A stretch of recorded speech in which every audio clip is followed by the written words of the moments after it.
lain juga nih, ada nggak tips dan triknya sebagai untuk berinvestasi saham sendiri? Buat kalian berdua deh, gimana? Oke,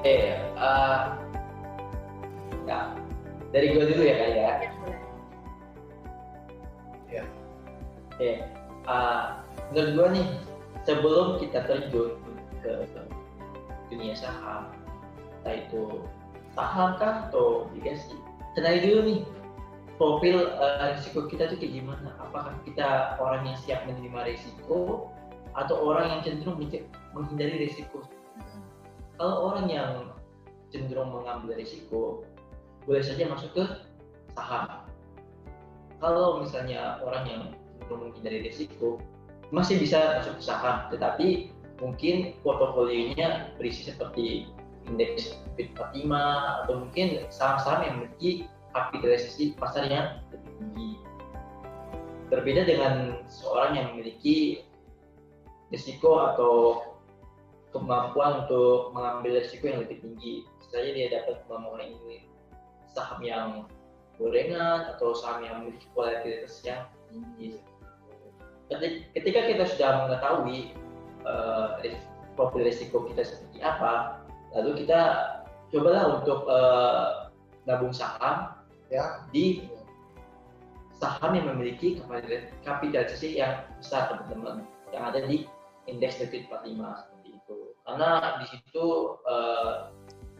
nggak terjamin memang, cuman pergerakan sahamnya nggak memiliki fluktuatif yang tinggi seperti saham gorengan.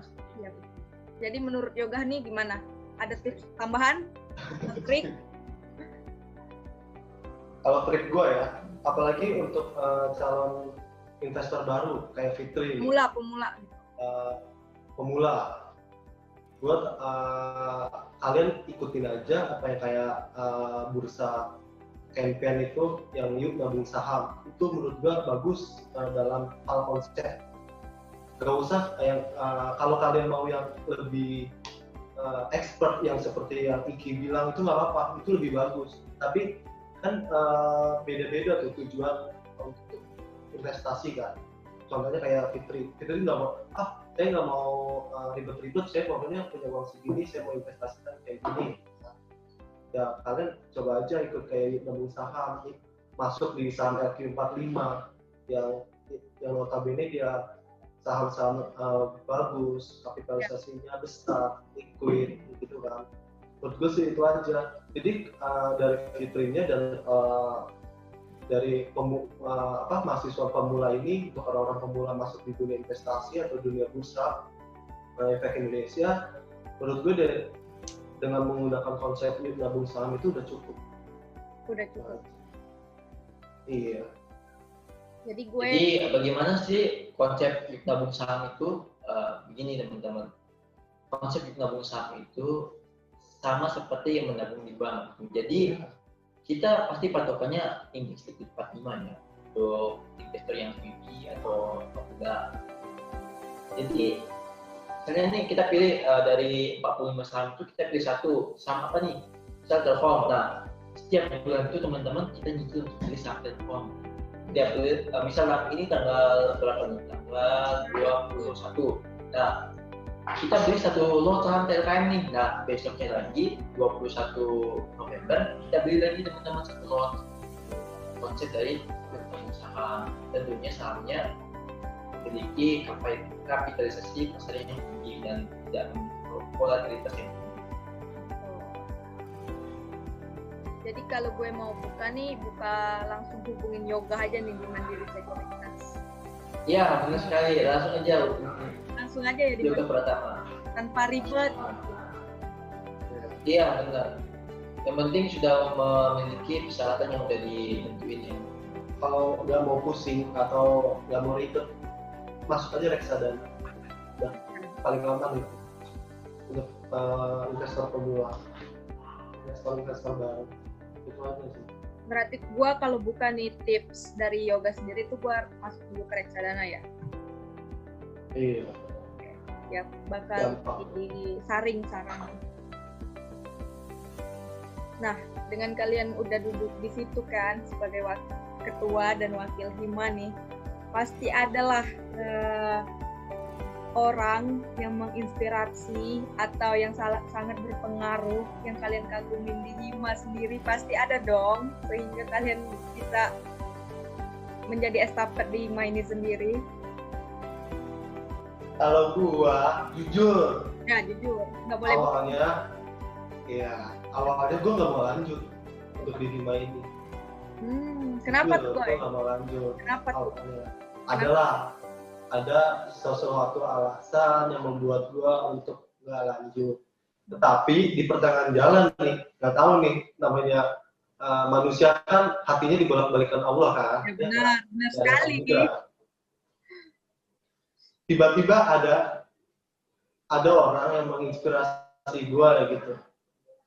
Lebih tepatnya sih bukan menginspirasi ya, kayak memberikan nasihat ya. Saran dan masukan gitu. Benar. Waktu itu gue masih ingat, mungkin orangnya nonton ya ini ya. Ini bisa ditonton. Yaitu kita tuh pergi ke Bintaro Plaza itu nyari buku di Gramedia di daerah Bintaro pokoknya. Waktu jam makan siang kita udah cari buku, kita udah pas makan jam siang kita ngobrol-ngobrol sedikit, dan itu dia tuh punya kata-kata seperti ini. Gua ini dari kampung, dari daerah, gua ke Jakarta mau sekolah dan mau langsung nyari kerja gitu, nggak mau bertele-tele, dan gua nggak mau punya hal-hal yang menurut gue nggak bagus buat gue di Jakarta ini. Terus maksud lu apa? Gue bilang gitu kan. Menurut gue, lu ke depannya lu bisa lah melanjutkan di sebagai wakil, sebagai orang yang ada di gue nggak berpikir gue akan jadi wakil. Lu bisa berkontribusi lah di hima di periode selanjutnya nih. Proker yang baik. Iya, proker-proker yang punya sasaran yang langsung terasa untuk mahasiswa itu sendiri gitu. Nah di situ gue kayak, kayaknya gue bisa deh, kayaknya gue masuk di organisasi ini lagi dibutuhkan gitu, di situ gitu. Dan di situ kayak gue teman-teman kayak pikiran gue yang sebelumnya itu kayak ya udah gue masuk aja deh, coba hal-hal baru gitu. Pas masuk dapet partnernya juga dia gitu ya. Di ideal gue juga punya pemikiran yang nggak jauh beda lah untuk Twitter hima ke depan. Terus sih gitu. Sebenarnya orang yang nasihatin gue ini juga bukan orang yang hebat dalam sesuatu hal gitu ya. Tapi dia itu punya mimpi yang tinggi, baik ke depannya.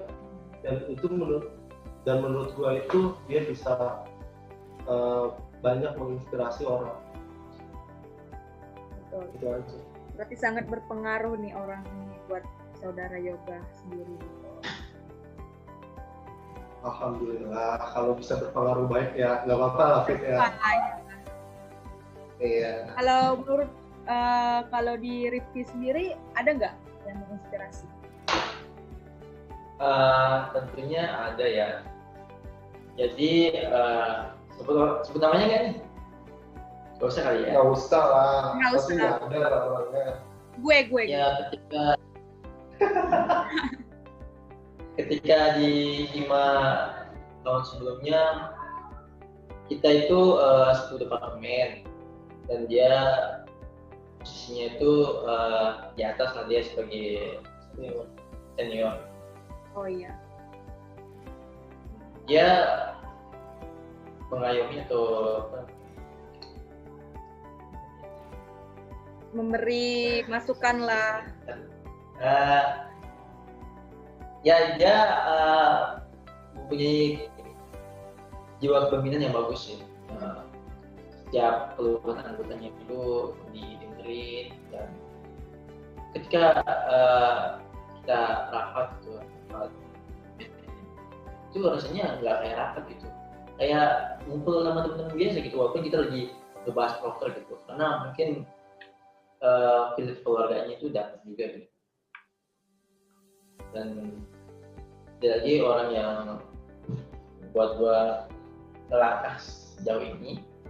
Ya. Dia tuh awalnya nanyain gua tuh, naik nggak ini jadi keterima gitu. Gua bilang kayaknya enggak deh gitu. Oh katanya nggak apa-apa kalau belum mau. Dan ternyata setelah dibujuk-bujuk dan dia itu nyeritain pengalamannya dan dia itu percaya sama gua, dan didukung juga sama teman-teman Hima seangkatan untuk berjuang. Orang itu memiliki pengaruh yang sangat besar di Hima sebelumnya gitu. Dan dia itu berhasil meyakinkan gua gitu, walaupun gua sebelumnya nggak punya tujuan, nggak punya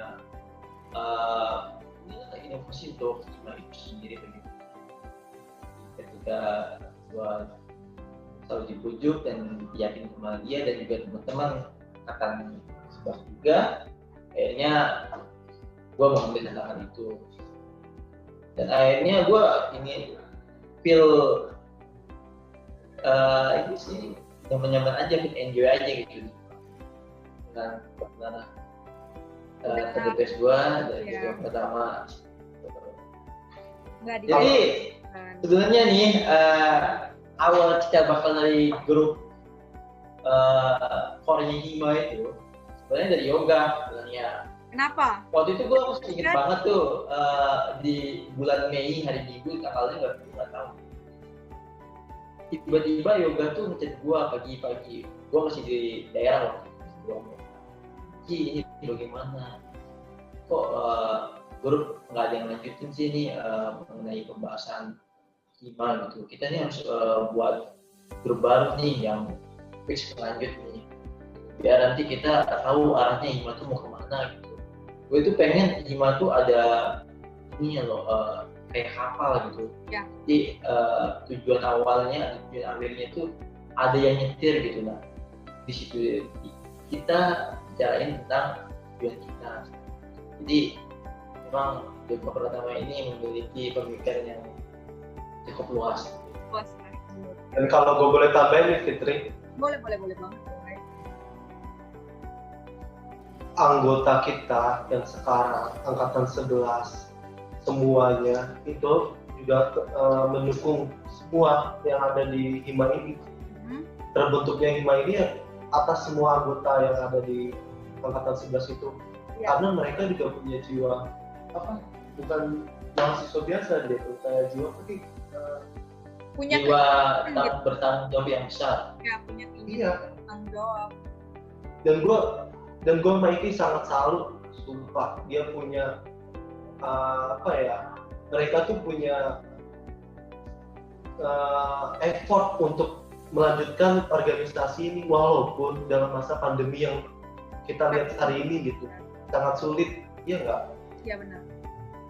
Karena kan menurut mereka mungkin untuk menjadi pacuan juga ke depannya. Jadi di sini mereka banyak belajar juga gitu kan. Iya. Betul. Gak mau sia-sia juga kan kesempatan gitu. Cara kalian itu menyatukan satu pendapat yang berbeda itu gimana? Oke. Dan itulah disinilah pentingnya itu namanya musyawarah. Jadi ketika kita misalnya mau menghadapi atau menjalani suatu program kerja dan kita berbicara tentang konsep program kerja itu seperti apa, pasti pikiran misalnya gua, yoga, ini pasti berbeda-beda dong, punya konsep yang berbeda-beda. Berbeda-beda banget. Kita pasti memberikan mereka untuk memberikan ide dan pendapatnya. Setelah semuanya menyampaikan ide dan pendapatnya, kita mungkin nih tuh masing baiknya itu bagaimana dan mendapatkan hasil akhir dari kesepakatan kita semua. Ya itu yang gue maksud tadi Fitri, yang kalian ini masuk organisasi membuat pola pikir seperti yang ada nanti di industri, yang ada di tempat kerja. Iya nggak? Coba Fitri, misalkan Fitri baru fresh graduate di, kita sebut aja ya, di salah satu swasta terbesar di CA, misalkan Bank BCA. Ya, bisa.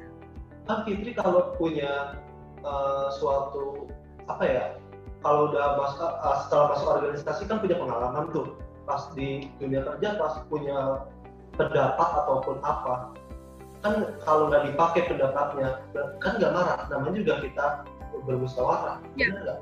Tapi kan kalau misalkan Fitri nggak ada pengalaman organisasi, Fitri baru masuk dunia kerja di tempat yang sama, Fitri punya pendapat, Pak, saya punya pendapat A, B, C, D, E. Padahal di situ Fitri masih dalam tahap karyawan baru lah istilahnya.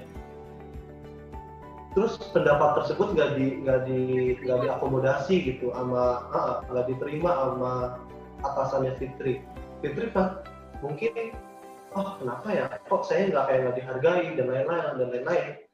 Padahal di pengalaman organisasi, kalau Fitri organisasi sebelumnya banyak hal-hal yang seperti itu, berbeda pendapat satu sama lain, dan itulah menurut gua yang membuat mindset atau pola pikir seorang mahasiswa yang nggak berorganisasi dan berorganisasi, itu yang perbedaannya yang gua maksud di awal tadi.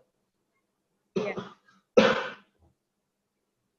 Jadi sangat perbedaan pendapat itu sangat diiniin ya menurut kalian. Karena berbeda pendapat itu wajar dan wajar. Tidak biasa. Itu udah biasa. Wajar, karena semua orang juga memiliki pola pikir berbeda masing-masing gitu. Nah, betul juga the point. Yeah. Jadi tergantung sama kita gimana cara menyelesaikannya gitu kan. Iya, benar. Bagus. Nah, kan sekarang nih udah masuk di penghujung pembicaraan.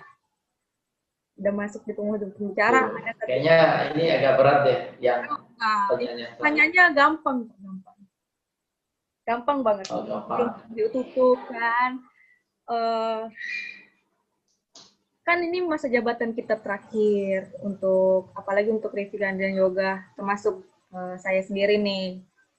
Terakhir kan. Cara kalian sendiri nih mempertahankan anggota yang sekarang untuk lanjut ke periode selanjutnya, bagaimana? Pastikan ada yang terbaik lah menurut kalian nih untuk di sini nih, untuk ini nih, sama kayak kalian diinspirasi kayak yang sebelumnya gitu, untuk bisa duduk di situ kan. Pasti ada kan anggota yang selanjutnya gitu. Ada nggak? Gimana caranya? Caranya itu tentunya yang paling basic ya. Kita ngebuat anggota kita itu nyaman di Hima itu. Jangan Hima itu dianggap sebagai hanya organisasi, tapi Hima itu sebagai keluarga. Di mana kita saling bekerja bersama, tetapi walaupun kita bekerja juga, kita juga saling bermain. Hima itu tidak hanya melulu tentang proker, teman-teman. Kita juga belajar bersama, kita juga share ilmu apa yang kita miliki ke teman-teman. Ketika mereka sudah nyaman di Hima itu sendiri, kita pasti nanyain dong, teman-teman gimana nih, bakal lanjut nggak, bakal periode nggak? Saya yakin jawabannya mereka itu pasti bakal lanjut. Kalau dari mereka yang sudah nyaman, sudah berhenti, insya Allah bakal lanjut. Untuk Yoga nggak ada tambahan nih buat gimana sih Hima ke depannya nih, bisa lebih baik dari sekarang atau gimana gitu? Kalau ditanya lebih baik, insya Allah kita sama-sama ngebuat Hima jadi lebih baik. Kalau yang apa yang dikatakan Rifki itu udah mencakup semua ya, untuk gimana nanti untuk regenerasi ke depan. Tapi gue cuma ngasih satu pesan aja untuk anak-anak angkatan 12 atau anak-anak yang baru ini dalam Hima, yang baru masuk di dalam lingkungan Hima, itu dalam hidup itu kamu mendapatkan apa yang berani kamu minta, itu aja intinya. Berani bicara, berani berstatement, berani berargumen. Ya, lu mau membangun sesuatu nih, lu mau merubuhkan sesuatu, lu mau, apalagi yang cewek-cewek mau dimengerti, apa kuncinya? Ya kalian tuh harus berani apa yang kalian mau, tinggal bilang A atau apa B. Jadi sesuatu itu jelas dan gak bertele-tele juga, dan itu ke depan mental-mental yang seperti itu yang akan bisa survive. Gak orang yang malu aku gimana itu akan dilihat sebelah mata sih. Tapi kalau lu berani, lu punya jiwa kepemimpinan, gue yakin lu semua bisa survive. Jadi kan intinya itu kayak lu punya keberanian atau lu punya skill lah buat melanjutin ini, jangan lu pendem sendiri, lu kembangin nih ke depannya kayak gimana gitu. Iya, bener banget itu. Apa yang dipendam itu nggak baik. Nggak baik, apalagi yang berlebihan juga nggak baik. Iya, benar. Gua mau ngambil kesimpulannya aja nih. Nggak ngambil kesimpulan, mau ngomongin yang mau daftar mandiri sekuritas, bisa ke yoga, atau yang mau masuk HIMA juga bisa nih. Kalian bisa mendapatkan pelajaran yang sangat banyak kalau di HIMA ini. Nggak apa-apa kalau kalian nggak aktif di kelas. Yang penting kalian tuh aktifnya ada di satu bidang gitu. Karena organisasi ini sendiri kan ngebuat kalian itu buat kedepannya, apalagi di dunia kerja. Karena dunia kerja itu lebih keras lagi dari dunia kampus. Jauh. Gak ada apa-apanya kalian. Jadi gak apa-apa nih, masuk aja nih buat yang angkatan bawah, buat masuk HIMA jangan takut, daftarkan diri kalian. Dan untuk yang punya mandiri sekuritas juga bisa langsung hubungi yoga kan. Gue sama Rifki juga minta maaf kalau ada kata-kata yang salah yang ada di video ini. Ya kurang lebihnya kalau kita ada yang salah ya maafin aja, karena kita juga di sini juga sama-sama belajar dalam berargumen juga. Dari situ. Ya baik, nothing personal ya. Tetap semangat. Nothing personal, benar. Semangat ya. Tetap semangat. Yuk bisa yuk. Yuk bisa yuk. Wow, seru banget ya pembicaraan kita di podcast perdana kali ini. Dan gak sabar nih buat nungguin episode-episode selanjutnya. Pasti nggak bakal kalah seru dengan bintang tamu yang pertama ini. Nah, terima kasih juga buat Rifki sama Yoga udah mau nyempatin hadir buat ngisi acara hari ini. Maaf juga nih kalau saya ada salah-salah dalam pembawaan atau gimana, karena kesempurnaan kan cuma milik Allah gitu. See you next. See you next time. Terima kasih. Sampai jumpa lagi ya. HIMA Together we build, together we can.